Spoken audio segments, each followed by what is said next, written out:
Hello, everyone, and yes, we are back with another episode of the Fourth and Long podcast.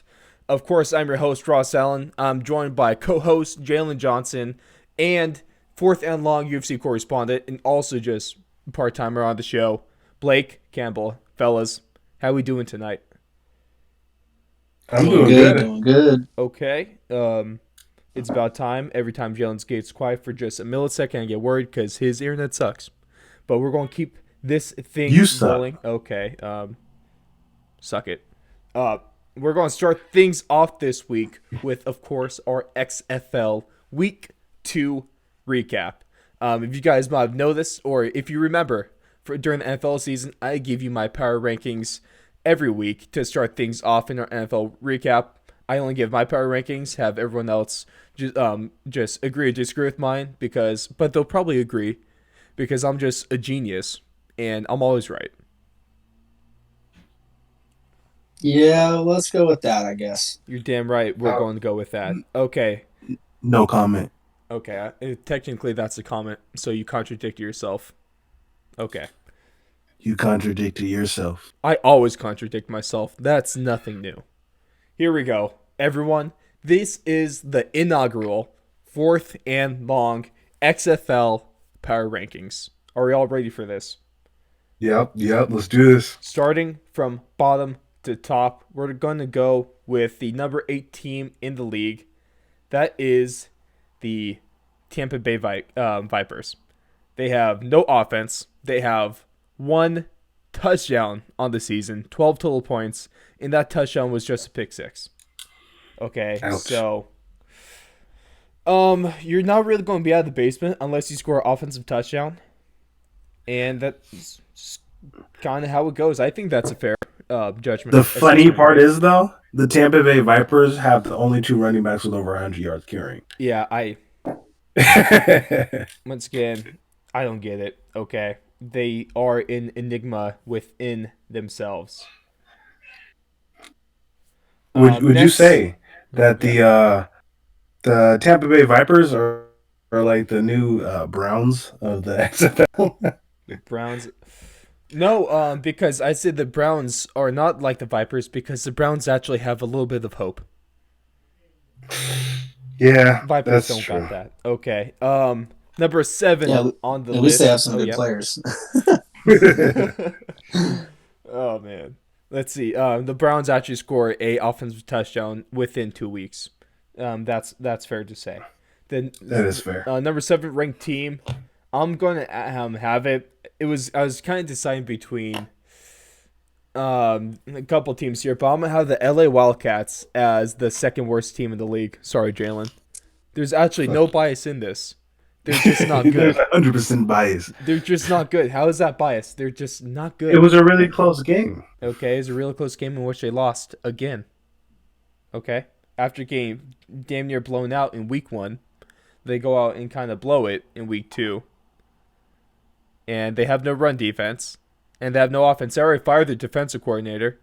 Are they going to fire the offensive coordinator now too? You do what you got to do to win. We're hiring a new staff every week. That's ladies and gentlemen, that is part of the excitement of the XFL. Not only are we constantly rotating players that you have no idea who are, but we're constantly rotating coaches who you have never heard of. It's truly magical. And no news to anybody, but the LA Wildcats defensive coordinator still holds the record for fastest firing in XFL history. I think honestly that record's going to last a lifetime, unless of course we have that coach that either retires or quits, or is fired during a game. Otherwise, it's Or there actually is one way somebody could be fired earlier. If they're before fired the in season. preseason. Oh, Yeah, that'd if they're be fired in preseason. that'd be awful to the self pride of that guy. Let's go number 6 team in the league. I was thinking between a couple teams here as well, but I'm going to put the New York Guardians at number 6. They had a good win in week 1, but then in week 2 they totally just crapped their pants and they put a giant goose egg, which we'll get to. And Matt McGloin sucks. Okay, Matt McGloin looked like Matt McGloin. thank you, Jalen. Matt think what Patrick Mahomes stuff, Pat McGroin. There we go. He sucks. The fifth best team in the Trash. league, number five. That is going to be the Dallas Renegades. Because they have some hope. They got a L last week. They beat the LA Wildcats this week, and they actually have a bit of a run game now, and they're slowly finding their identity. And I think that's going to be pretty positive for them. Jalen, you probably watched that game. At least I hope Yeah, if you're a yeah, real fan. I did. How did Dallas I look? watched every second of it. Their run game was definitely going great. Cameron Artis Payne was looked amazing. Yeah, yeah, Their that'll court, be a part of our game breakdown. But he was good. He was good. yeah, but their passing game needs a lot of work. Their rushing game is quite nice. Gotta have that rushing game to build into the pass game anyway, I believe. Good rush game Definitely. brings a good pass game with it.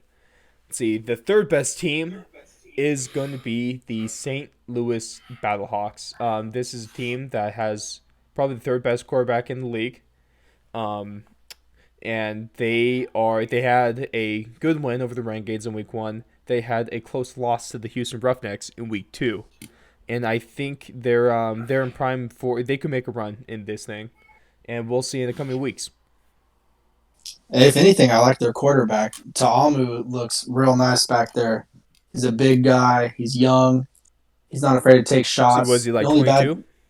yeah, 22. The Fresh only off the bad board. thing against him, obviously, is just the turnovers. He's got to get that under control. He can't be giving the ball up twice.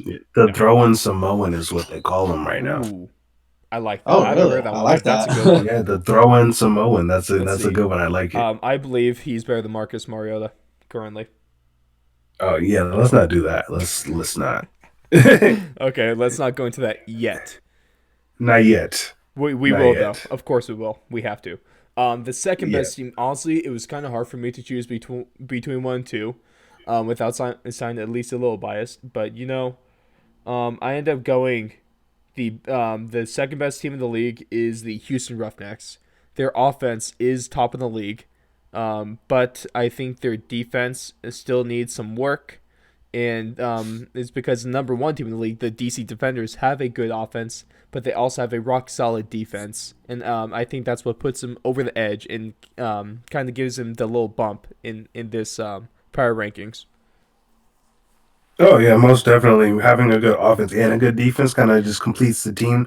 And when Mm-hmm. you're kind of lacking on one, I feel like the lack of not I wouldn't say lack of skill because it's not like they're terrible, but the lack of consistency of the XFL so far from offenses has allowed a lot of the teams with really good offenses to I mean the inconsistency of the defenses have allowed offenses to kind of take control, Mm-hmm. and so defense hasn't really been a big deal yet.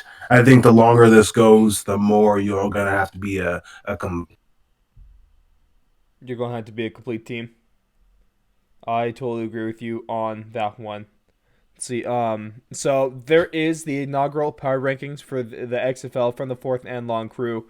We have in from 8 to 1 the Vipers, Wildcats, Guardians, Dragons, Renegades, Battlehawks, Roughnecks, and the DC Defenders are the number one team in the league after 2 weeks. Let's move on into our game by game recap. First game of the weekend was the New York Guardians at the DC Defenders. DC just walloped the Guardians 27-0 to record the first shutout in XFL history. Not only yeah. DC Defenders breaking all sorts of records, and by all sorts of records I mean 2 of them. So they are the first team to record a defensive shutout in history of the XFL, and they also had the first double forward pass in XFL history. I know it's hard to say because we don't hear that very often. No, what the hell is I was kind of confused when I first heard about that, but crazy. Cardinal Jones had another rock solid game. He kept the team out of the turnovers. Did you guys catch that play where he fumbled the ball, picked it up, avoided the sack, and then converted a third down pass down the field? Oh yeah, that was beautiful. Actually, I thought he had got touched. I watched it a couple times. It didn't look like he got touched. It So was that close. was an It amazing was damn play. close. It was a great It play. was really. Hey, Cardale Jones, he's a big dude. I think he's like around 250 Oh, pounds or something like that, like 6'4", 250. That's a big guy to take he's down. like Jamarcus Russell if he could play football. But I would be willing to bet that Cardale Jones at least watched a couple minutes of film. Just a couple. Just a couple. Also, he's not. Well, he carries the weight well. Jamarcus Russell was fat. There's no way around it. Blake, I think you know better than anyone. Jamarcus Russell was fat and he sucked. Well, yeah, I was gonna say I would hope that Cardale Jones would at least be smart enough to put a DVD in. Hey, no, not DVD. It was a VHS Oh, tape. VHS at Yep. that time still? Was it Yep. still a VHS tape? Probably. I'd hope he'd at least be smart enough to put that in and realize it was a blank tape. Not even, he doesn't have to watch film to Nope. be better than Jamarcus. All he has to do is literally put in a fucking, or excuse me, all he has to do is put in a tape, Yes, and thank you, then Blake. he's smarter than Jamarcus. No, No, by a long shot. I still can't believe that story. Yeah, Gets me no. heated just talking about it. At Gets me mid heated. season, instead of an All Star week for the XFL, they should have Jamarcus Russell versus him and IQ. Okay, let's not bully Jamarcus Russell in front of everyone. Okay, that's not necessary. We all know who's going to win that one. He's But gonna run out of breath reading questions oh, that's rough, man. in Let's his see, head. DC. What I was mentioning during the power rankings that DC does have the best defense in the league, in terms of turnover margin and defensive scoring, and also special teams. Because in week one, remember that pump block for a touchdown. This week they had 3 turnovers that include 2 fumbles and a pick six. And also, as we mentioned earlier, Matt McGloin sucked this week, and there's no sugarcoating it. Yeah, just his stat line alone is atrocious. 8 for 19, so that's a 42 completion percentage, 44 yards, no touchdowns, and 2 interceptions. Mm. That's rough. He was benched at halftime after. So they have those. As the team's running to the locker room, they have those interviews. On the sidelines or what have you, and he was openly criticizing the team during that interview as they were going to the locker room. And I'm okay with criticizing the team. Where I run into the issue is when he seemingly was taking the blame off himself and putting it onto the coaches by saying that they weren't being put into a position to win. So when you say you're not being put in a position to win, that's kind of putting on the coaches with play calling. Whereas he was just missing passes. He was overthrowing people. He was making awful decisions with the football. And he was shooting himself in the foot. And I put way more blame on him than with the coaches in the first place. Well, maybe I'll put the blame on the coaches for starting Matt McGloin. That's about it. Yeah, I put that on. You sound like a Matt McGloin hater. Well, Nah. Did you watch that game? Yeah, it was awful. So you think that was solely on Matt McGloin? I think 75% of that Did was you on Matt see his McGloin offensive sucking. line? Yeah. Did you see his offensive line? Yeah. Did you watch them play a little bit? Yeah. And so you think that that's all on Matt McGloin? I think Matt McGloin should not just. What position lead it down the did you field play like that. in football, Ross? I played the best position in football. What And the most position was that? important. Yeah, that was the offensive line. Okay, so I think you would understand how important that position is to play at a high level. Oh, it's the most crucial And don't take this part, the wrong maybe way. besides the I'm quarterback. not trying to give McGloin a pass Are at you, all okay, so for what he did. So are you saying that But he what doesn't I'm deserve saying- as much of the blame as I'm seemingly putting on him? You're putting 100%. It sounds like on him. I mean, and putting I a get lot. it. Like you're riled up. He did say some questionable stuff that you just as a leader of a team, you don't do that. No. You got to understand when you're in that position. You got to just always be even keel. No matter how high you get, no matter how low you get, you got to just stay even. And he let the emotions of the game get to him. I don't really know where that came from. That was so out of character for me because in the Right. NFL, I never really had seen that much from McGloin. Like I had seen him get fiery. I knew he was a fiery guy. Knew he was super competitive because he would always somehow miraculously win out the backup quarterback competition for the Raiders. But I never knew that he was that much of a crybaby. I mean, he was really crying on the sideline. I'm going to be honest. He was visibly pouting on the sideline. That was a bad look. That was a It really just bad wasn't. It look. wasn't good. You can't throw everyone under the bus. Like, yeah, I do agree. His team was not performing. I mean, by all means, No. on in all facets of the game, they really came out flat. I think they were one of the teams that probably didn't. They might have drank their own Kool Aid a little bit, going out there 1-0, thinking that they're big time, and Hmm. then they go out there and they just get absolutely destroyed. Can we call that a Um, mollywhopping? Yeah, I'm interested to see if they stick with McGloin this next week. If they put him back out there and see how he responds, because Probably not. Oh no, it that's a was just rough a really weird situation. situation. Well, it's Like, how do you because get that locker room back? who knows how you get that locker room back at that point. At least the season's still young. They're 1-1. They still have 8 games to go, so they still they still have a chance in turning things Yeah, around. They had a good performance in week one. Their defense is still decent. To only give up 27, I mean that does look bad, but their offense, with how little the offense was producing, the defense obviously wasn't going to be in a good situation anyway. right. So I think Oh, Ross, I have a question for you though. I yes, have a question for you. give me the question. How mad does it make you to see? I believe it's Raheem Moore play as Oh, good as he's playing right oh, now. oh, okay. Um, uh, okay. Well, we're going back to what 2013, divisional round of the playoffs. You had in Denver. Ouch. It was the eventual Super Bowl champions Ravens at the Denver Broncos. This was in the first overtime, I believe. No, no, this was in the fourth quarter to send it to overtime, I believe. Yeah, jackass Joe Flacco hooked the ball downfield to who was it? Jacoby Jones. Jacoby Jones, thank you. And then Raheem Moore trying to play hero, where he could have just guarded Jacoby Jones because it wasn't him. He was a safety giving support to the cornerback, but he goes for the interception, misses horribly, and gives up a big ass touchdown.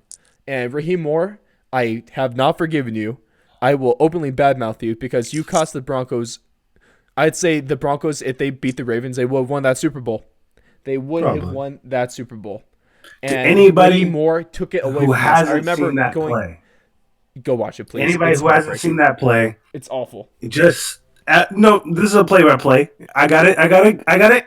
No, I don't. And then that's it. Yeah. That's how the play went. After that happened, I went into after the Broncos lost the game. I walked outside to my backyard at like 11 o'clock at night. I just stared into the dark because that's all my soul saw. Because of you, Raheem Moore. Hello, darkness, my old friend. I hate you, Raheem Moore. You bastard. Let's move on. There's obviously no bias on this show. Like we always say, no bias. Um, yeah. One of my favorite parts about that game, at least, was Matt McGloin throwing I think it was his first interception, not the pick six. And then he went back to the bench and he was immediately interviewed. That's one of the things I love about the XFL. You can have a Yeah, guy who's in that's super beautiful. low after making an awful play, like Matt McGloy did a bunch, and then just be immediately questioned. Why'd you do that? Are you really that stupid? Okay. How long do you guys think it's gonna be before a player pushes the camera out of his face? I'll give it till week 4. I say week 5. Okay, over under week 4.5. Which one are you going? I'm going with over. Going with over. Blake, take the over under. 4.5. Teams are just there could be some 0-3, 0-4 teams. I'd say I'll take the under. I guess there Take could be the some under. 0-4 Ooh. teams then. Okay. Maybe With some that, real upset guys. dude, I hope so because that's just gonna make for good TV, and who doesn't like that? The next game of the evening was the Tampa Bay Vipers at the Seattle Dragons. Yeah, the Seattle Dragons making their home field debut over there in CenturyLink, the home of the Seattle Seahawks. Really bad for the Vikings, or sorry, Vipers. Wow. Let's see. Seattle ended up winning this game 17-9. It was kind of a snoozer. It was a bad game to end the day It was a on. pretty Um, terrible game. the Vipers just through the first quarter of that game. So through 5 quarters in the season, they're already on their third string quarterback or on their third quarterback. Not good. They even tried rotating QBs during the same drive that game. Not good. Not at Where have all. we ever seen that work? No, it doesn't work. Okay, thank you. It doesn't. Oh wait, it does. Well, New Saints. Orleans. Yeah, New Orleans. I mean, they bring him in for trick. Okay, I'll give you that. But they have two very talented quarterbacks. The Vipers don't But even have. he only threw the ball at 6 to 12 times. Yeah, So but that's two talented quarterbacks. The Vipers don't even have one. So that's probably where the issue lies. Vipers still don't have, as I mentioned earlier, the Vipers still don't have an offensive touchdown through through 8 quarters of football. They only have one touchdown that was off of an impressive 70-yard pick six, which opened up the scoring in that game. But 12 points on the season, not good look. At least the Seattle quarterback, Brandon Silvers, had probably one of the worst quarterback performances you'll ever see in a win. 7 for 18, 39 completion percentage, 91 yards, one touchdown, and one interception. The 91 yards might sound not awful, but still pretty bad. But if you take away the fact that he had a 70, I believe it was like a 73 or a 70, yeah, I think a 73-yard touchdown. If you take that away, he only had 13 passing yards besides that one play. That's not good. Yikes. But if a That's team awful. is somehow able to win with a quarterback throwing for 13 passing yards and 39 completion percentage, So you're saying 6 of his completions went for 13 yards. that's exactly what I'm saying. Jeez. There wasn't like any that like were negative and maybe he had like he lost yards on a couple of plays, you think? He might have, but it was a really generic That's play calling. They horrible. were doing a lot of swing passes, a lot of screens, wasn't working. Um, what does it say worse? It does a quarterback, a winning quarterback with 39% completion percentage. Does that say more about how good Seattle's run game and defense is, or does that go to show how just bad the Vipers are I think it offensively? goes to show ineptitude of the coaching staff. I mean, the players can't be that far off of the rest of the league. It's got to be scheme and just preparedness. Like these guys are not getting ready to play, and it shows. Definitely. I don't know. I think it can be a little bit on the players. I feel like some of these guys are going to be kind of rusty. Not like some of them are just coming straight off their being kicked out of the NFL or not making a team, or some of them are Mm-hmm. kind of like right out of college. But there are a good amount of guys in this league who haven't played football in a while, and this is them trying to get back into it. Or if they have been playing football, it hasn't been at least this competition. And Yeah. so I feel like there's still an adjustment period. I feel like even some of Okay. the teams who are like the top teams now, Mm-hmm. maybe they will still be up there. But I think after like midway point, So you six, think it's still too seven, early to tell, to make yeah. assumptions on the rest of the season? Totally I fair. feel like yeah, I feel like it's a new league, new rules, and these players haven't been playing football like high grade football. Like they said at the beginning of the season, a lot of these guys hadn't hit in like a year. They didn't have any contact during training camp. Yeah, Their first games were the exactly. first contact. So of course it is going to take a little bit of time. It's I going to take a totally little bit of time for them to that's get a back. very, very valid point. Let's see. The next game was the one that started off our Sunday football schedule, and this was the Dallas Renegades at the Wildcats, and Dallas won with a final score of 25-18. This was another kind of a snoozer, at least at halftime. The halftime Mm-hmm. score is 3-3 with six, so that's 6 total points to go along with 6 total turnovers. Awful. Ouch. Yeah, That's not John, high grade how'd that feel football. watching that game? Especially as That's, a fan of one of the teams. That had to be a little painful to watch, right? it wasn't. I mean, it was. I was more worried about if Josh Johnson was going to be able to adjust, and I think he did, but I think he just adjusted too late. Mm-hmm. So I'm kind of excited to see how he comes out this week because he did miss first week, and that was his first game. He looked really nice. He looked like started to mesh with the team, but I feel like it was just like a couple minutes too late. He made a Yeah. couple really impressive throws over the middle. Yeah, he did. Yeah. Like There's NFL sparks. level There's throws. definitely flashes in that Wildcats team. I think they have the tools to them. I think it's Yeah. just about putting it together, and I think only time will tell with that one. But I honestly think it's just they I can think do it's it. the rust that we're just gonna have to wait to see if it comes off or if this is just the Hey, team. we'll look back in week 5 and see what we're thinking after this All week. right, As we mentioned sounds good. earlier, Kamara's Payne for running back for the Dallas Renegades went off 14 rushes, 99 yards, 2 touchdowns. Solid performance in that. At least one bright spot for the Wildcats is that they did score the first 3-point conversion in XFL history. So, Yay! participation trophy right there. I think Yay! my It's favorite not a scene. participation trophy. I think my favorite scene from that game and maybe the whole week was the head coach for the Wildcats, Winston Moss, calling plays while sitting on the bench on the sideline. Chilling like a villain. Well, no, he wasn't just sitting. He was really legs spread out. He had his arms resting on the back of the bench, just chilling. Well, in his defense, he was doing it while the team was on offense, and he doesn't call offensive plays. I still think that's a power move. That's a power move. That is a power move. He's like, I'm not even sweating. I'm finna fire some more staff, and I'm gonna be back. Watch.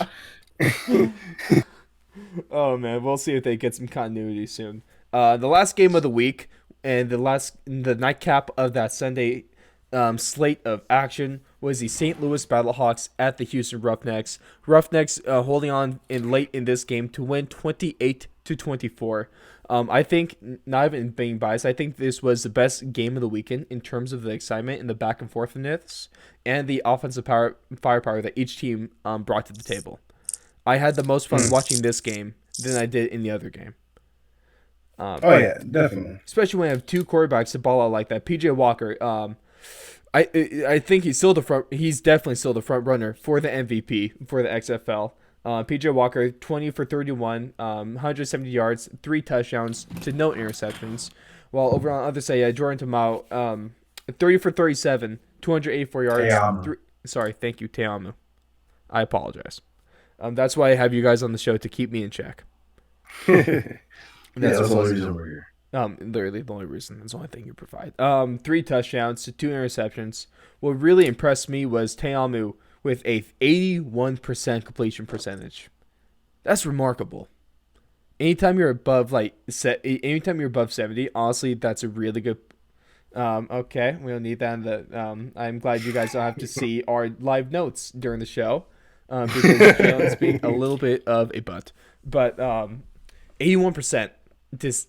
I was not expecting to see that stat, especially out of a quarterback in the XFL where talent level might be down. And one thing you see with worse quarterbacks, I think the first thing that gets impacted is that completion percentage because of the lack of accuracy. And Teamu, he's accurate as hell. And I think that's one of the most important aspects to the quarterback. I think with the accuracy, he'll be able to get better with his decision making and take away those turnovers, because if he gets rid of those turnovers, he has an absolutely remarkable game. Agreed. I think if you get rid of those turnovers, it's definitely something that he'll fix over time. He's a young quarterback. He just got out of college. He still has a lot to learn. So it's definitely a lot of time to gain. I think that's one of the bright spots that I like about the XFL is a lot of guys who end up just settling into just being in the XFL and don't feel like moving to a different league. They'll slowly become those elite players in the league that every league has. Like every single league in sport has their like players where you look like that guy came in it. That guy was like some people are going to make the choice of whether they could be a good second stringer in the NFL or be the face of a team in the XFL. Exactly, especially the quarterback position, where the quarterbacks can make up to $500,000 a year, which is comparable to what they might be making in the NFL. Yeah, and I think also in the NFL you have to worry about getting cut as a backup quarterback every season. I feel like being in the XFL, especially while it's going hot right now, there's a lot of chances for sponsorships and a lot of side deals and commercials and all that People stuff. People trying to capitalize off the recent success, and you'll make more money. So I feel like being a backup quarterback, not really playing, especially if it's more the love of football. I know that some people are really just there; they want to play football. So like if you're just trying to play and make that money on XFL is probably the best choice right now, especially since a lot of the quarterback positions can just pretty much sign with the team, sign with the NFL team right after the season. Mhm. I feel like it's pretty much I would choose XFL over sitting on the bench all season. Yeah, no, that's really not a bad take. Besides the quarterbacks balling out, you had Roughnecks receiver Cam Phillips with one of the best offensive performances in the XFL to date, with 8 catches, 63 yards, and 3 touchdowns.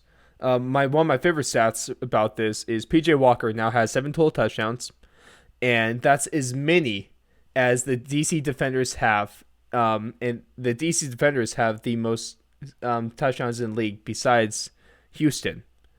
And PJ Walker has just as many. That's impressive as hell, especially in a young quarterback like this, too. Andrew Luck was right about telling his dad, Commissioner Oliver Luck, about PJ Walker, because PJ Walker was on the practice squad with the Colts. Not a lot of people know that. But that's where a lot of that comes from. He actually balled out in preseason. He actually looked really well in preseason. I'm surprised they didn't keep. Who knows? I think they might be regretting that now, but good for him, because and also thank you for me, because the Houston Roughnecks have a quarterback. So besides besides the recaps, a few takeaways from this week. I think the first one is that quarterback play might be a problem in the XFL. If we take away PJ Walker and Cardell Jones, without a doubt the 2 top quarterbacks in the league, XFL Josh quarterbacks. Johnson. No. He's only played 1 week. Quarterbacks have a combined 13 to 17 TD interception ratio. That's not good. It seems like besides those top 2 quarterbacks, maybe top 3 with Jordan on the Battlehawks, it seems like there's a big drop off in talent. And that's going to be concerning in the long run for the XFL, because, of course, a good team has to be based around a good quarterback. Especially in the growing league, you need a quarterback. In my opinion, I wouldn't say exactly a big drop-off in talent. I would say a big drop-off in learning curve. I think a lot of other players are more experienced and have kind of got that... Because I feel like the top quarterbacks right now, the top 2... experienced, but he's just experienced in being crap. Well, Matt McGlin's also trash, and he plays for the Raiders. Which... Yeah, that's not a good place to grow. Not even. Let me finish the statement. He played for the Raiders. How did he play the first week, though? He got thrown. He had 1 touchdown for like 120 yards. Can I finish the statement first? No. I understand. Yes, he got thrown in there for the Raiders in a really tough spot. So I feel like that's kind of the thing that they try to avoid. Any quarterback that's throwing for the Raiders is in a tough spot. Well, okay. On a serious note, he got thrown into a really tough position, and I feel like that's a lot of things that you try not to do with younger quarterbacks. Is you try not to just throw them into a trial by fire is not a key to success. Not at all. And I feel like he did that, and I feel like now he's just kind of stuck the way he is. Mm-hmm. That's fair. And I feel like it's going to be hard for him to get out of that. And hopefully the XFL gives him the time and is the place for him to. I believe it's a good platform for them to grow. Yeah, it should be a good platform for him. But what I was saying was I think it's more of a learning curve than an actual skill curve, because you can see it. So you think that's a talent, but it's just about them actually being able to put it all together?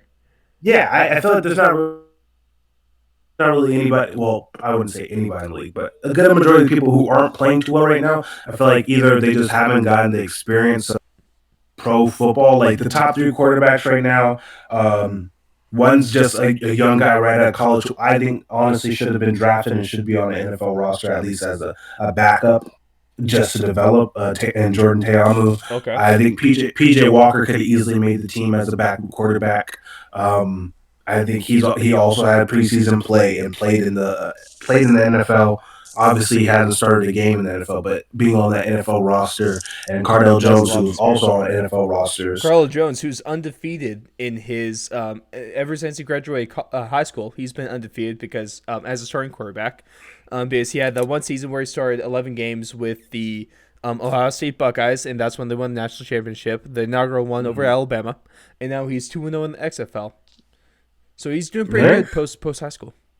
Yeah, definitely doing good. But I just think it's the people who have had more experience or have had the chance to be on an NFL roster are performing better than those people who are probably went to the Arena Football League or Oh yeah, CFL, stuff like that, or just didn't based off play the education. any pro football.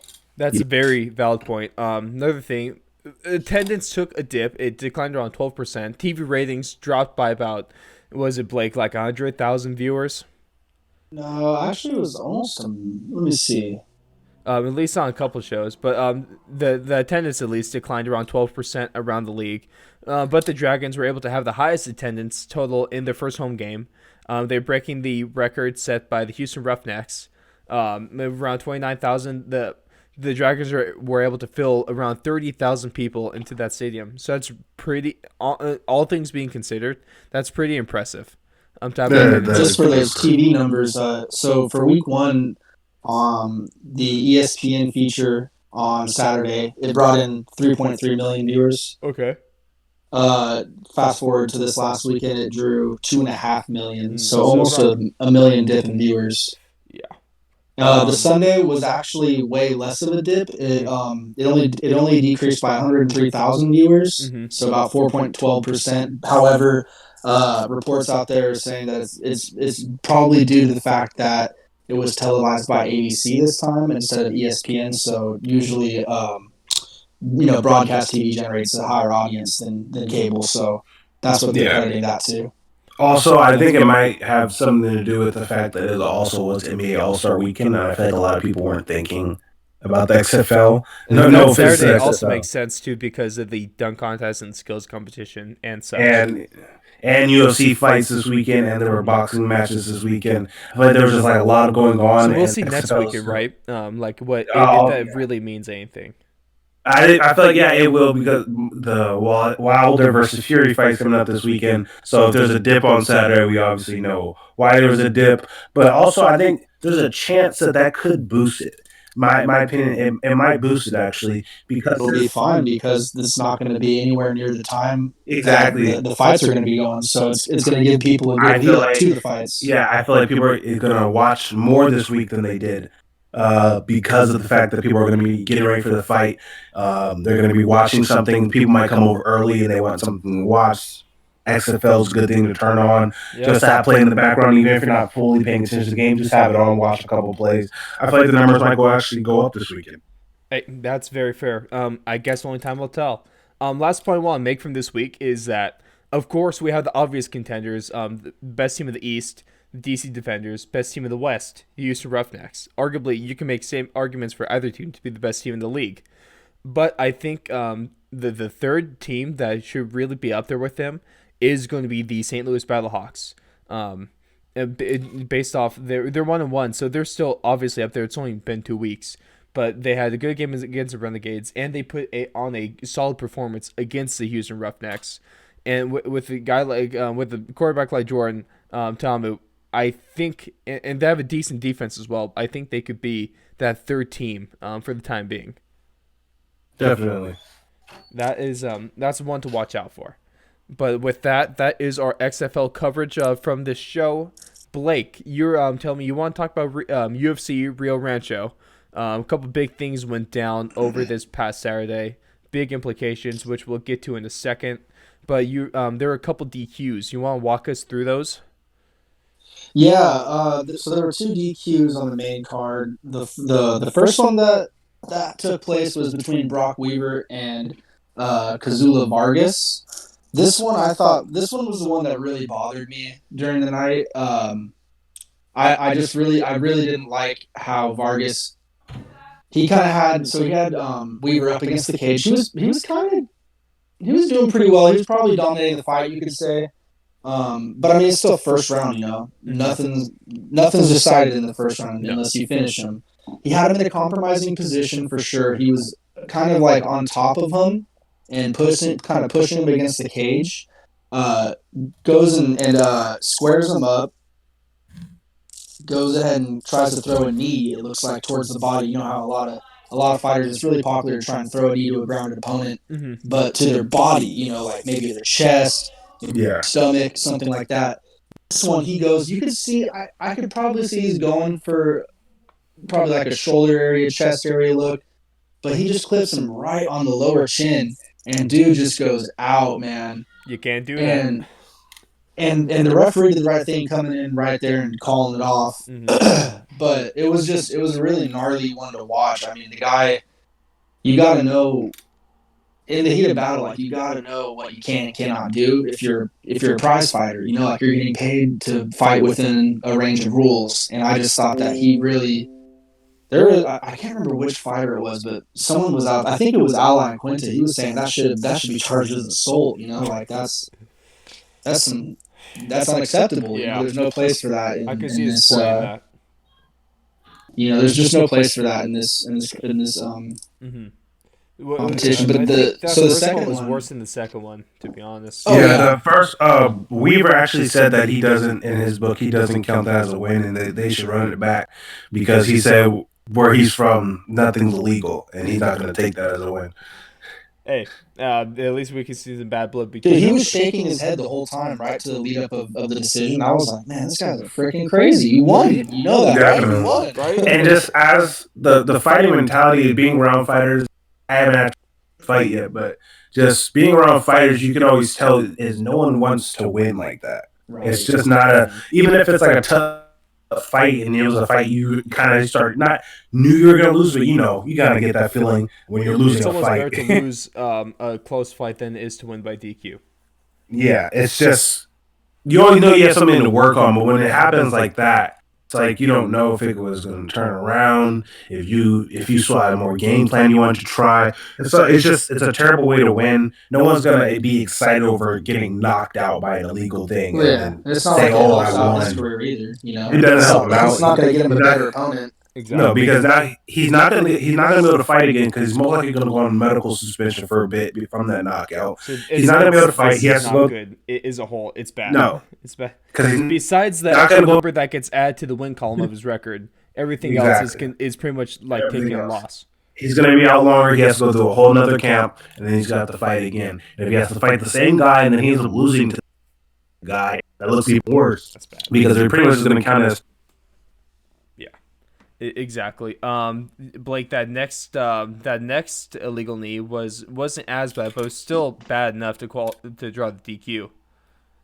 Right. The second illegal knee happened between Diego Sanchez and Michael Pereira. You know, I was really disappointed with Pereira and the fact that he came in overweight again. I just don't understand what No this guy's excuses. problem is. If you're at this level, you can't be missing weight constantly like this. And not to mention, you see his walkout. Like, dude, let's go. I mean, nothing should ever take that long in a lead up to a fight. Like, Actually, I didn't even see his walkout. I missed that part. I fell asleep. if you guys haven't seen it, it's not even. I mean, I'd tell you guys to look it up just so you could be as pissed off as I am about it, but it's not really worth watching. It's just him being a complete fool and just taking super long, dancing out there, you know, doing some weird, trying to Israel copy. Adesanya wannabe. Yeah, trying to copy Adesanya, but it just really looked like crap. Man, know your lane. I think but It's it's not like- even the main event. You right. got to be professional enough to make weight. I mean, you're the co-main event. You know, there's a lot riding on this performance. If he and I actually thought he was going to come out and starch Diego Sanchez, especially seeing what his trainers having him do. And you know, this guy just looks like a cornball now. He just looks weird. No disrespect to Diego. It's all disrespect to whoever's making him act like that. And if it is himself, then it is disrespect to you because that's weird. The illegal knee itself, I didn't really have a problem with. I mean, Pereira was dominating him the whole freaking fight. He just clipped him with a knee that, you know, was just a little unfortunate. The timing kind of just didn't work out in his favor. Diego, it looked like he easily could have came back from that. It looked like, and I'm not one to go in there and I say think it was he more. couldn't. It wasn't the impact of the knee. It was more where it. That's fair. It's the part it landed. I'm pretty sure it hit like right on like the eyebrowish kind of area. Kind of like That's when temple there's some almost. damage. Yeah, and that's kind of you never know. Because he literally could have got touched again and went to sleep. Exactly. It's kind of like one of those hits. No, So it's like kind of you gotta I'm not have going to to bash on a guy for you know, saying that he can't go anymore because who knows? He's the only guy that's inside of his body, inside of his, you know, mind that can say yes or no. So there's nothing that I can say to that. I'm never going. I'm not. I wouldn't say never, but I'm almost never going to call a UFC fighter a quitter, and this is one of the moments where I'm not going to say it. I don't know what he's feeling. I don't know if he's going to be able to make it through the rest of the fight, so it's not up to me to make that assumption. That was up to the The doctors and Diego Sanchez himself. the point of the thing is, or the point of the whole conversation is that what Pereira threw was illegal, and it's unfortunate because he was probably going to get a 30-25 unanimous decision win, just beating the heck out of him. It was But bad. you can't throw illegal strikes, and that's what I mean. Even Jon Jones has a mark on his record because of that. So you gotta play within the rules of the game. Yep. Hey, Honestly, though, in my opinion, I think Jon Jones shouldn't have that loss on his record. His sole loss. when you ask a partially deaf, I don't know if he's partially deaf. He might be all the way deaf. Matt Hamill, are you okay? And he doesn't respond. It's not because he can't respond. It's because he's part deaf. You don't ask a part deaf. That's just a very logical argument you got going on there, Jalen. That's that Jamarcus Russell IQ. Why would you ask a deaf person if they're okay and expect them to respond to you? Hey, the referee's just not discriminating against his hearing impediment. So good on that ref. That's what we need to do more often. I know it's been a bit, but I just want to bring this back up because we didn't have this podcast when it happened. Hamill was asking for a rematch with Jon Jones and said if he beats him, he'll take the loss off and he'll get another win. No one wants to see that slaughter. Must be really hurting for money. I don't know if he's fighting. Is he fighting anymore? Is he signed by some bar agency or something? Absolutely no interest. Just wait till it gets to bare knuckle. I think so. Those are obviously big stuff. I think the biggest thing that happened this night was the main event, and that was when number 6 ranked light heavyweight Jan Blachowicz had a giant win over number 5 ranked Corey Anderson with a big time first round knockout that put Corey Anderson on the mat cold. That was man, I enjoyed that one. That was a pretty knockout. And what was kind of weird too is it looked like Anderson just was very lazy with his setup there. The leg kick that he entered with, he pretty much walked right into the punch that he looked Jan really threw. Lackadaisical that first round. Well, of course, it only went halfway through that first round, but he looked kind of slow coming out of the gate. Maybe all that crap talking he was doing, being so crazy and loud, had a little bit of a hamper on him. You never know. Putting a lot of energy into the wrong place, it could come back to hamper. Come back to haunt you a little bit. That might be exactly what happened. To your point. I feel like he didn't take him seriously. I feel like he was more looking past him, thinking about getting to Jon. He was like, Jon's still champ. He was like looking at Jon's last fight. He was like, I don't know, Jon looked beatable. Well, and so speaking of Jon, I think the biggest news came after the fight. It wasn't the knockout itself, but it was Jan and Jon Jones going back at it. Jan saying something like, "Rounds, give me that fight," and Jon Jones outstretching his arms and pretty much saying, "You got it." And so it looks to me like they're going to be making this fight soon. But that brings me to the question: who should Jon Jones fight next? Should it be this next fight with Jan Blachowicz, or should it be the rematch with Dominic Reyes? Blake, you take this one first, please. Man, that's a tough one. I think for me, I would like to see Jon fight Reyes again. Just let's get that one settled because everyone's healthy, right? Both of those fighters are healthy. Let's get that settled. It's a shame we couldn't get that Santos run back because he's out for probably another year. Another 3 years. Really bad. Who freaking knows? He broke like every hopefully it gets back thing in his legs. Yeah, hopefully it gets back soon because he's still the number 2 ranked contender. Yeah, right, and that was a really close fight. Imagine if he had both legs to walk on during that fight. Obviously, I think Jon Jones won that fight, but no fighter won that fight convincingly, or at least convincingly enough for us all to move on and just agree that Jones won that fight. So, my opinion to your on point, that Blake, that fight, is the good thing because it'd be good to have that rematch because if Jon Jones wins, that's pretty much closure, but if Dominic Reyes wins, then that's just a whole different story. And so, see, I'd like to see those guys run it back, right? And we have Anthony Smith just waiting in the wings, Yeah, he has a fight coming up April 25th That's against Glover Texiera at UFC Lincoln in Anthony Smith's Exactly. hometown. So I'm Put the looking winner of forward to that that main fight. event. Put the winner of that fight against Well, I wouldn't say winner. I say Anthony Smith Jan. if he wins. Glover is only ranked 9, so I wouldn't give him a title shot if he wins. I'm saying against Jan, Oh, because then against Jan Jan. can have someone to fight too. Or you could even throw Volkan. Does Volkan Ozdemir have a fight lined up? I'm not sure. Oh, you're saying run back the rematch, then put Jan against the winner of Smith in Texiera for the number 1 contender Absolutely. spot. Blake, you're a genius. That sounds amazing, and you just totally changed my mind. I wanted the Jan fight to go ahead, but I want that even more now. Blake, you should join the UFC as an odds maker. But that's what happens, folks. That's what kind of talent we have here from our UFC correspondent, Blake Campbell. We shouldn't expect anything less than the best from this beast. Thank you, Blake. You already know this. In my opinion, I think they should give Jan the shot first. I think, my opinion, I don't really like immediate rematches. Okay. Like, unless it was, I just don't like immediate rematches. I think you should have to fight somebody else That's next. Because it's like, even though I feel like, yeah, it sells money to have us rematch, I think it's specifically not just immediate rematches, but specifically title shot rematches. Because I feel like as a fighter, and I know as fans, obviously we're gonna want that rematch because we just saw an amazing fight. But as a fighter, going out there and fating like Jan did, and then not getting the next title shot. Let's say he loses, and then he's like, I worked all the way to get up there. What if I would have beat Jon? What if I just game planned the wrong way for this person, but I would have beat Jon?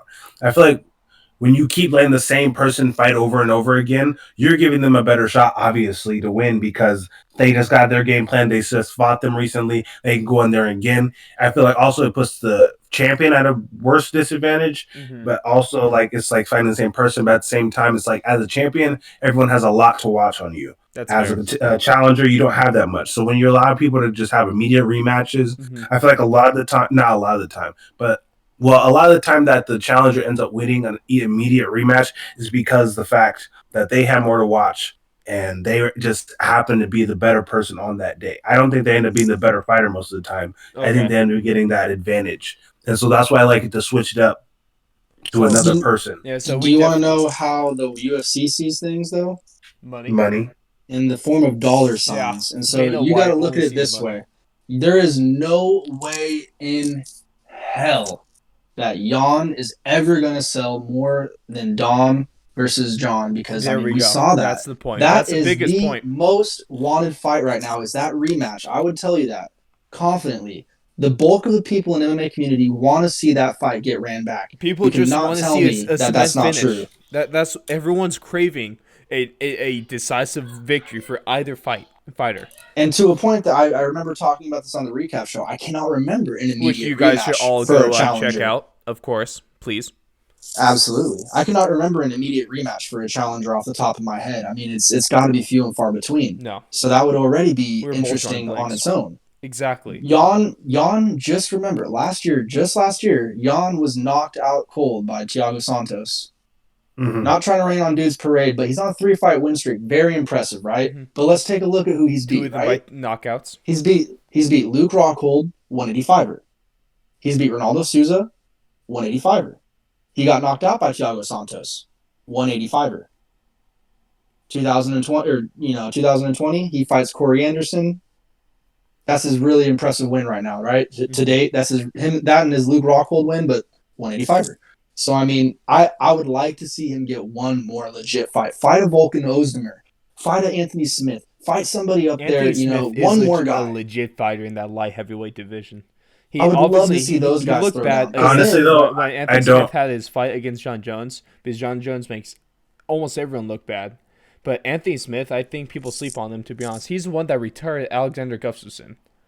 I think that Anthony Smith is going to end up turning into just kind of a gatekeeper of the light heavyweight division. He's just going to be that number 3 spot, pretty much. Yeah, I don't see him beating. I don't see Anthony. I really don't want to see it again either. I really don't want to see. I don't think he beats Jones. Smith I think the only way I wouldn't mind seeing it again if he earned it. If Jones is not. No, yeah, I don't want to see it.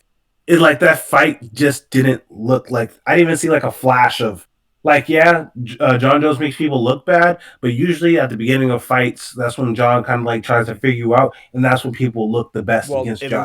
I didn't see that at at all. least Smith made it all 5 rounds without getting knocked out. I think that's a pretty good accomplishment against a Yeah, fighter but at like the Jon same time, Jones. he got torn apart for It 5 rounds. was 50-45, I believe.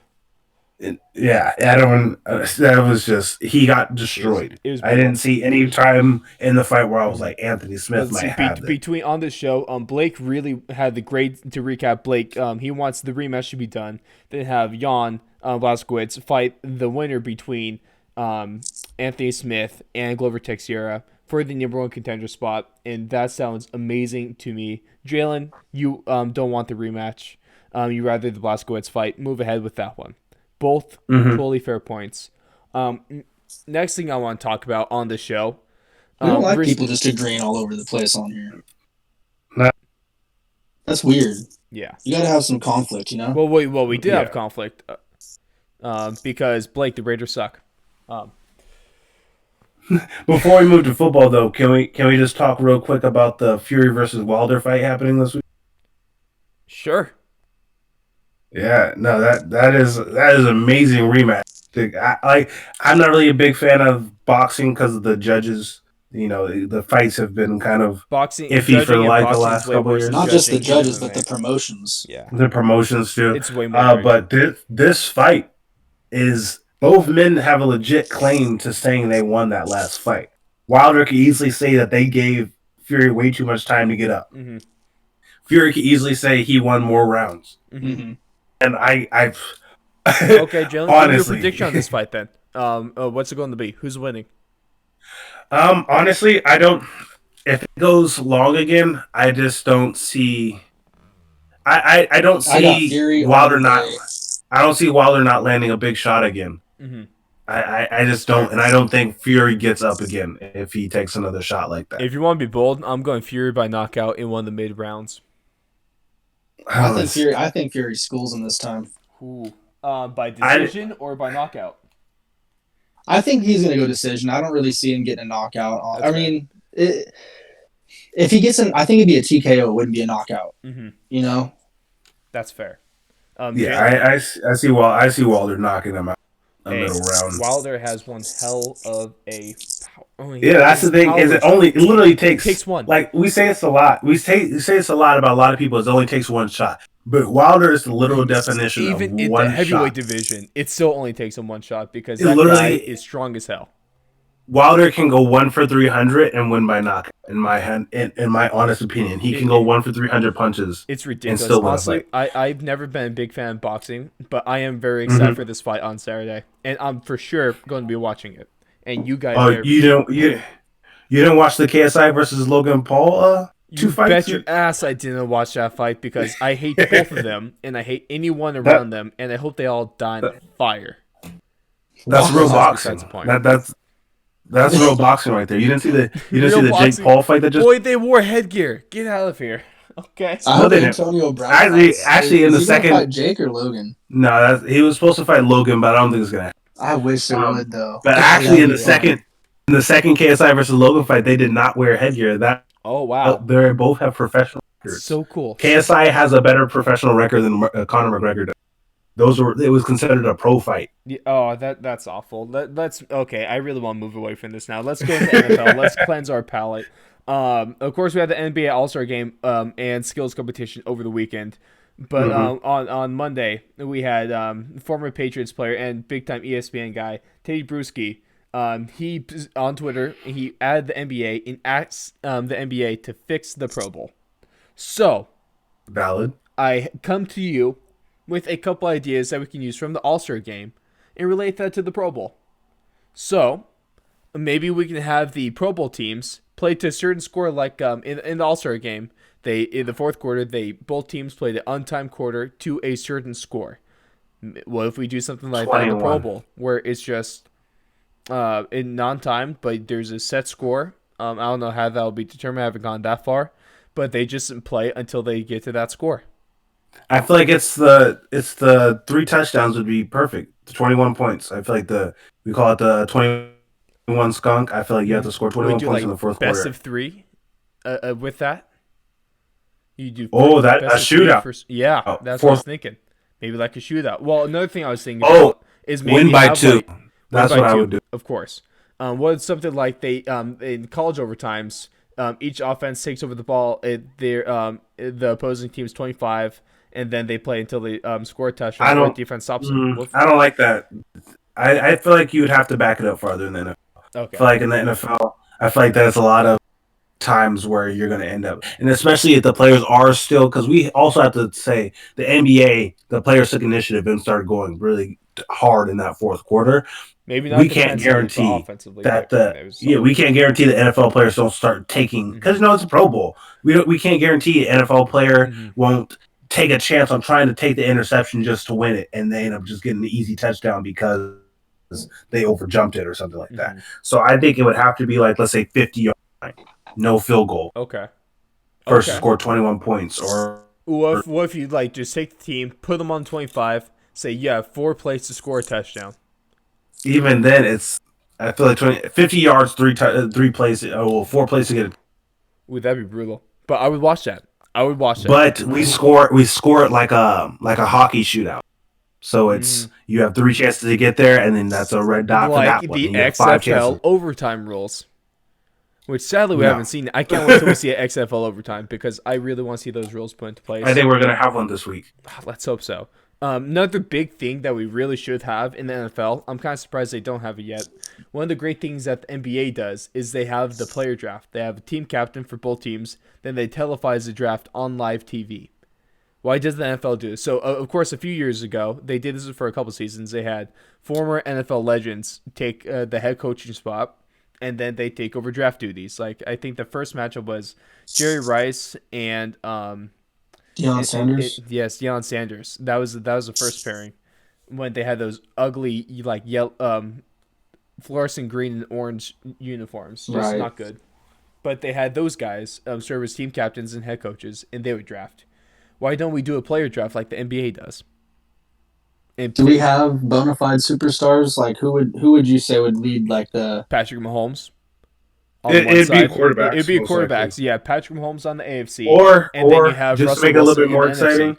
The top, like we pick a position. So the coaches that year, let's say Jerry Rice and Emmitt Smith, or not Jerry Rice and Emmitt Smith. Let's say Jerry Rice and Randy Moss are the coaches that year. Then the top receiver for both teams drafts. And if it's quarterbacks as the coaches that year, then quarterbacks are the people will draft. Because the thing is like there's so many more players in the NFL. You got to think about it like that. And then also like by having a player make the picks, like what's that gonna? Why don't we have the fans make the picks if we're trying to make it more fun for the fans to watch? Not gonna lie though, I would be really interested in that makes zero sense. I would love to see a quarterback draft seemingly their perfect team. I'd be really interested in that. I would have it to where after everyone gets voted to the Pro Bowl, the teams, the NFC and AFC vote for an NFC and AFC champion or so MVP. The team votes for the team captain, and then that. Yeah, well, no, not the team technically. So the AFC and NFC both have they all vote. So all the Pro Bowlers vote for the AFC and NFC, and then whoever wins, they draft a team out of the AFC and NFC mixed pool. So it's gonna be an AFC versus NFC for whoever the captains are. After that, then it's a mix. Okay. No, that might be something I should look into. That's pretty interesting, to be honest. Yeah, but it still kind of gives that players are choosing their leader. Mm-hmm. Shows who the players see as a leader, and it also kind of adds excitement to it because it also is that mix of what matchups are we going to get, what teammates are going to go against each other, stuff like that. But at the same time, it's still kind of it's still going to be exciting. No, I would like to see that in practice. I think the biggest thing is a player draft of some sort would be necessary because that's always really interesting. And it makes for good TV. That's really the bottom line is just making good TV out of this. So you want to get rid of the whole AFC and NFC altogether? You'd rather it just be one big all-star pool, honestly, and then they because it works. I was excited, and it could work in the NFL like it did a couple times. And the AFC NFC format's cool, but honestly, it's meaningless now since they don't really play for much. Well, yeah, it doesn't make it made sense when it was like the AFL and the NFL, but it's like Yeah, or even in the 2010s when you actually had the AFC NFC competing. But since neither Right. of them really compete against each other, I don't need to see a conference versus conference because it's lost its meaning. Yeah, and I feel like it's that excitement of Larry Fitzgerald versus Patrick Peterson lining up against each other in a game. Just teammates going against each other, It's fun. and like so most of the time, your times you have rivals, they're in the same division. So when you're on the same team, it's not fun. You guys don't get to go against each other. So seeing like those top rivals go against each other who normally don't get That to go does against each make for other. a little more of a competitive nature just by having a rifle there. Of course, Yeah, that's it's going to exactly. breed competition, which is going to improve the gameplay of it. But I think, unfortunately, the bottom line is that the football, the Pro Bowl will never be as highly competitive as the NBA All Star Game is, just due to the fact that it's one game is way more physical and takes a lot more out of you. Yeah, And that's the 100% NBA, true. it's if we're talking about from a physicality standpoint, from like taking beatings, it's easier to play in the NBA. the I'm NFL not has to saying figure I'm out not a by way to trying to disrespect incentivize the players. more money. I mean, there's got to be something that they can offer the players that'll make them literally forget about it for a minute. Money I mean, I can do know it crazy would be things, so I hard, guess. but like if they just threw something at them, who knows what, right? hmm And I Yeah. don't know if it would even be worth it for them to do that. hmm This is a really big question to a fairly large problem for the NFL, and we could always revisit this, but that's what we got so far. Um, so I would like to end this show. We're going a little bit over, but hey, extra long show this week. You're all welcome. God bless you all. You're welcome. The one thing I want to talk about is recently we had, of course, everyone knows by now about the Houston Astros cheating scandal. How they're The using Houston Cheaters. the Houston Asterix is what they're now being known as. Of course, I'm using trash can and video and stuff to signal out a team's pitching, or the pitch that a team is throwing for that at bat. Rob Manfred came out with a fairly light punishment, with all things speaking, and the MLB players and coaches and owners were not happy to say the least. And so Not at all. now you have Rob Manfred having probably an example of what not to do when it comes to PR and player relationships, um, as a commissioner. He said almost all the wrong things over the last few days. Pretty much. One thing that is not good. So normally players that do intentionally hit pitchers that intentionally do hit batters are fined and ejected. But he said that players who target Astros players specifically will be punished even more harshly. That's stupid, for one. So what if it's just an in-game thing? Like I don't like you because of this game to target you. Nope, it's because they're the Astros and because they cheated. We have to protect the cheaters. Don't you understand, Jalen? Makes no Jeez. sense. I think someone's gonna test that out Oh. fairly early. I think the odds maker Oh. set the over under at like 84.5 hit by pitches on Astros this year. I am hammering that over. Yeah, well, I'm hammering it.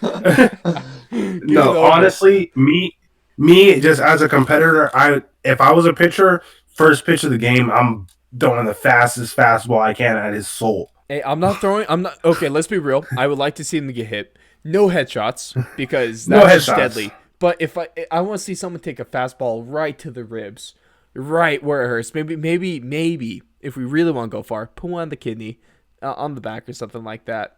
But that I don't want to see headshots. So just to make that clear. But I'm not saying that the Astros don't deserve to get hit. No, I hope the Astros are the worst team in the league this year. I think they should have a always do playoff at least this fire. year. No, I don't think they should be able to make the playing playoffs. for the playoffs. If we're being I think honest. they shouldn't be able to make the playoffs for 2 years. They won 2 World Series. They Yeah. shouldn't be able to make the playoffs for 2 years. Definitely, that's a good call. A lot of people were thinking about having the World Series stripped from them. Have More- both of them stripped, and they should have a playoff ban. See what really what was awful. I think the worst take from Rob Manfred over the weekend was how he called the World Series trophy a piece of metal. You have It's the not. commissioner of a league calling their own trophy what's supposed to be the world championship, what's supposed to be the greatest goal of that sport can ever achieve, and he called it just a piece of metal. How could a commissioner of a sport say that about his own sport in his own trophy? How do you do that? I know it's gonna. This makes me a little bit angry. Just anybody who plays sports, that trophy means a lot. It is a piece of metal, of course. but it means something. There's meaning behind it. There's history behind it. It's not that you don't play for the trophy. You play for what that trophy represents. Exactly, and I feel like, in my honest opinion, I've been saying this out of anger or just because I don't like the guy. I think he should be called for immediate from his position. He should have to step down. He's disgraced the sport of baseball entirely. That's huge. He should get as big of a disciplinary thing as the Houston Astros should have got. Like, that doesn't make any sense. If you are the commissioner of a sport, you should epitomize what the sport means. Mm-hmm. You shouldn't be downplaying it. Like, oh, it's just a piece of metal. Why would I take it away from scandal him? That they should not be downplaying, which is what he's trying to do right now. And Exactly. this is opposite. He should have taken the iron fist against the Astros and really punched him. It looked Exactly. like a good layer. Way more people would have respected that. Way more people would have liked him for that. He can't talk about it's just a piece of metal when that piece of metal brings him in more money in that whatever game series that goes to than any of the regular season games will or ever will.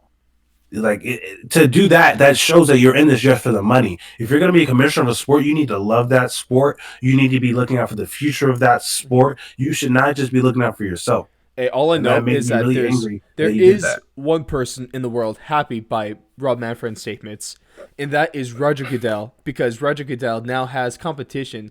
It might not be the worst owner or commissioner in the big four sports in America. Roger Goodell has never outright just stated that the Lombardi Trophy is a piece of metal. You cannot no, that statement is awful. Even Tom Brady got a 4-game ban. Yeah, at least Roger Goodell, for all of his weird punishments, all of the seemingly for suspensions, they just spin a wheel and see whatever comes up. There's a lot I want to highlight too, though. I mean, you guys are putting all of this on the commissioner, but let's also bring into light too. The union, the players' union, is the one that pushed back and demanded full immunity for the Astros. That's a good point. Yeah, but that's in my opinion. Yeah, the players' union did that, but that's what the player union is there for. They're to do it. Okay. But as a commissioner, but why is nobody talking about that? I mean, he was going to go out there and he was going to punish people that needed to be punished, rightfully so. Now, there is no way that he can punish any of the players that are responsible because they're all immune. And that can be done to them because the players' union said, no, we're not going to let you touch any of these guys. Yeah, so, but at the same time, I don't understand why everyone's crying about it when it's like, what do you want the dude to do? You can't really blame the players union because the players union is there. The player union is going to fight to not let players banned and stuff like that. That's the players union job. They're not going to just sit back because of somebody cheating. And that's for any union, any type of union in any type of sport or company. They're obviously going to just fight for the players no matter what. I think as the commissioner, you want to call me anymore, it's unacceptable. And even if he was limited to how he could punish them, he should have found, to the best of his ability, a better punishment that still fit in whatever regulations he was given. I'm 100% sure that this wasn't the most drastic punishment within his boundaries that he could have given to them. Well, without affecting any of the players, because if they're granting all of these players immunity, any player that comes to their team is going to be affected by any, decision that they put that team. If they go and ban them for 2 seasons, whatever player that was not affiliated with them the year before is going to come in there. They're going to be banned for 2 seasons from the postseason. No one's going to want to go there. You know what I mean? Like, there's no way they can put any, like, they probably had all these similar conversations that we're having right now, but their hands are legitimately tied. They can't do anything. The one thing that they really could have done is take away, like, put an asterisk by their, literally put an asterisk next to that, those championships. But I mean, other than that, the people that are responsible for it basically get off scot-free. And that's what pisses me off the most about it, because there's no good way. There's no uniform good way that everyone's going to be satisfied to punish all the people that are directly responsible Yeah, for it. what really sucks is that There's the going to be Astros are innocents going to that are affected. Mhm. There's going to be people that you got cheated against that are going to be pissed off, and that's just how we're going to have to like accept things from now on, and that sucks. The It one problem sucks with this that whole there's no good thing way is to end that the this. Astros are getting away with one of the biggest cheating scandals in the entire history of the MLB, the biggest cheating scandal since the Black Sox. And honestly, if we after a few years, it's almost like this is going to be forgotten, which I hope it isn't. But it's a shame on how lightly they're being punished for how big of a deal that this is. In my personal opinion, I agree with you guys. I think it should be at least 2-year ban postseason, and their championship should be stripped. Strip the Any championship. championship where they directly used that little bat, So both of them. freaking banged against the Okay, Yeah. if they Literally were using recording it in the both, game. and they have for real evidence, which it's Manfred is saying that they have really good evidence that they continue to use that in both seasons. I think that they shouldn't have either of those championships because no other team is using that system. Nope, it's just them, and obviously it gave them a big advantage in their home games. But unfortunately, there's like you said, Blake. There's due to that immunity, there's not too much we can actually do to the players themselves, and it's a shame, and it really sucks. And I wish something should be done. But shout out to Roger Goodell for no longer being outright the worst commissioner in the league in professional sports. Shout out to Adam Silver for even being for increasing his margin of how good of a commissioner he is. He does have scandals like this. So Adam Silver, thank you. Round of applause, Adam Silver.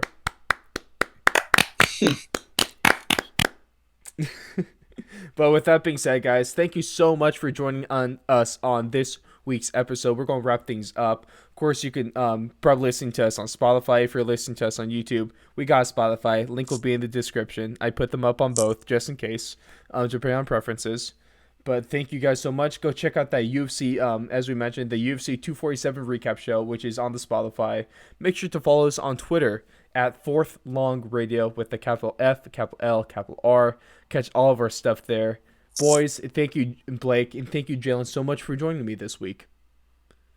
My pleasure. It's always dope hanging out with y'all. Oh, it's always. Jalen, best of luck to the Wildcats in their next 8 games on the season. They're going to need it. Best of luck. Wait, does everyone have a team decided? You're Roughnecks. Yep. Jalen is LA Wildcats. Blake, you need a team. Before we end the show, you're going to pick a team. Go Man. Roughnecks. Or just don't be any of them. Pick a team besides that. What? How about this? We're gonna leave them on a cliffhanger. Ooh. I'm picking my team next week. Next week, well, Blake, the one problem with cliffhangers is that you have to have people interested in the team you're going to pick. But give them a hint. I'm honestly, dude, I'm gonna watch every single game this weekend, and I'm gonna pick this weekend. Okay, Blake's I feel like choice. I haven't given everyone a very fair shot yet. We gotta hype this up. Blake's choice will be announced next on next week's show, which is episode 25. Okay, so our first quarter of a century episode, Blake will be making this big time announcement. You guys are going to want to tune in for this one or for that one. But thank you for listening to this one, and we will catch you guys on the episode 25 coming out next week.